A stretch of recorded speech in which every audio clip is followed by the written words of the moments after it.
இந்த அப்பாவோட ஆட்சி முடிய போறதுக்குள்ள பெண்கள் எல்லாரும் காணாம போயிருவோம் போல.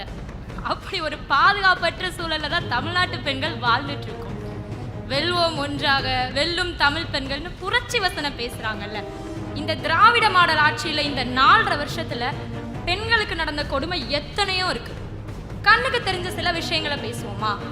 எல்லாருக்கும் தெரிஞ்சதுதான், தான் நண்பனை சந்திக்க போன பொது முக்கிய இடம் விமான நிலையத்துல பெண்களுக்கு தொந்தரவு கொடுக்குறாங்க. படிக்கிற வளாகம் அண்ணா பல்கலைக்கழகம் மாணவிக்கு தொந்தரவு கொடுக்குறாங்க. நந்தனம்ல கேன்டீன்ல வேலை பார்க்குற பொண்ணுக்கு கேன்டீன்குள்ளேயே வன்கொடுமை பண்றாங்க. சரி, தமிழ்நாட்டு பெண்களை தான் இவ்வளவு பாடுபடுத்துறாங்கன்னு பார்த்தா பிற மாநிலத்துல இருந்து பிழைக்க வந்த பெண்களை கூட விட்டு வைக்கிறது இல்லை. அங்கேயும் கைவரிசையை காட்டுறாங்க. அடையாறுல ஒரு பெண்ணை 4 பேர் சேர்ந்து வன்கொடுமை செஞ்சு நீட்டு போறாங்க. இது என்னடா தமிழ்நாட்டுக்கு வந்த சோதனைன்னு நம்ம எதிர்த்து கேட்டா, ஐஸ்வர்யா கருத்தரித்தல் மையங்களில் ஜனவரி 30 முதல் பிப்ரவரி 5 வரை இலவச ஆலோசனை மற்றும் சிகிச்சைகளில் மாபெரும் சிறப்பு சலுகை.